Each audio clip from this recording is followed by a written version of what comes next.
It's your birthday. Everyone is screaming, there's a cake with fire on it, and you're supposed to be what? Happy? Grateful? But you just feel nothing. Or worse, you feel annoyed that you have to perform joy for a crowd of people who only remember you exist because a calendar app sent them a notification. You say, it's just another day. And suddenly your mom thinks you're depressed, your friends think you're being difficult, and society acts like you've committed a crime against celebration. Today, we're auditing the birthday shadow. By the end of this 10-minute deep dive, you'll understand why treating your birthday like a Tuesday isn't a sign that you're broken. It's actually a sign of homeostasis, which is just a 10th grade way of saying your internal balance is finally steady. Stick around until the 5-minute mark, because that's where we reveal the prediction error loop, the scientific reason why hoping for a good birthday actually physically hurts your brain. The roadmap for today's audit: number 1, the dopamine gap, why expectation is a debt you can't pay. Number 2, intrinsic validation versus social theater, why you don't need the song. Number 3, learned helplessness, the scar tissue behind the silence. Number 4, the anniversary effect, how your brain relives your 8-year-old disappointments. And number 5, the sovereignty protocol, how to own your day without the guilt. Before we open the files on your childhood, do me a favor, hit that like button and subscribe right now. It keeps the psychology engine running and ensures the algorithm knows you're here for the raw data, not the birthday fluff. Let's start with a big concept: reward prediction error. Imagine you're a 3rd grader and you're told you're getting a giant chocolate cake. Your brain starts spending the happiness before you even see the cake. But if the cake ends up being a carrot, your brain crashes. That crash is a prediction error.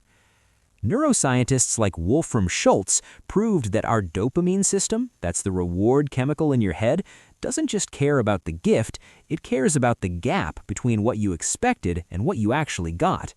If you expect the world to stop for your birthday and it doesn't, your brain registers that as actual physical pain. People who treat their birthday like a normal day have simply closed that gap. They've stopped betting on a day they can't control. Then there's learned helplessness. This is a term coined by psychologist Seligman. He found that if a person or an animal experiences disappointment over and over with no way to change it, its brain eventually just shuts off the hope valve. It's a survival mechanism. If your childhood birthdays were quiet or lonely or full of broken promises, your brain learned that not caring is safer than hoping. Your apathy isn't coldness, it's armor.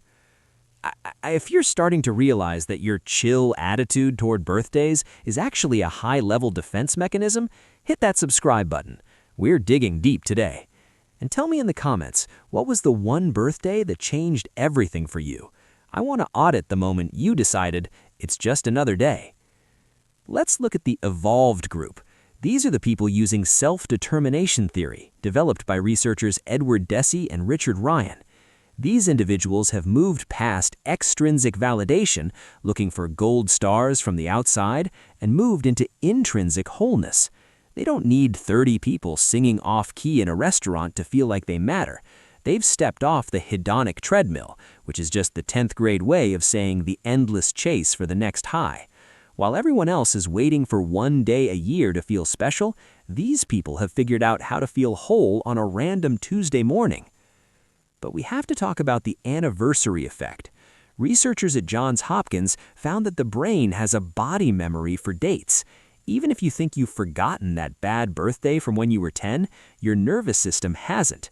Your blood pressure might spike, or you might feel a random wave of sadness every mid-March. That's not a mystery. That's your biological calendar reliving the trauma. Psychologist Jennifer Crocker studied contingencies of self-worth. She found that some of us opt out of birthdays not because we're free, but because we're terrified. We're afraid that if we let ourselves want the party and nobody shows up, it will confirm that we aren't lovable. So we say, "I don't care," to beat everyone to the punch. It's preemptive rejection. So which one are you? Are you the evolved human who doesn't need the theater, or are you the wounded child who is still hiding under the table? Here is the sovereignty protocol for your next birthday. Number 1, the expectation audit. Write down exactly what you hope will happen. If any of it depends on another person's actions, delete it. Own your input, ignore the output. Number 2, the sensory shield. If the anniversary effect makes you sad, don't fight it. Plan a low stimulus day. No phones, no social media, no performance. Just acetylcholine, the quiet reward chemical. Number 3, the mirror validation. Look in the mirror and acknowledge your own level up. You survived another 365 days of this chaotic blueprint. That is the only gift that actually matters. Society wants you to be a consumer. They want you to buy the cake, the cards, and the attention, but you don't owe them a performance. If sitting in a quiet room with a book is what makes you feel alive, then that is the most successful birthday possible. You aren't broken. You're just playing a different game. If this audit helped you stop feeling guilty about your boring birthday, share this with someone who always tries to force a party on you. Let them see the data. Subscribe to the Behavioral Blueprint. We're taking our lives back, one audit at a time. Let's get to work.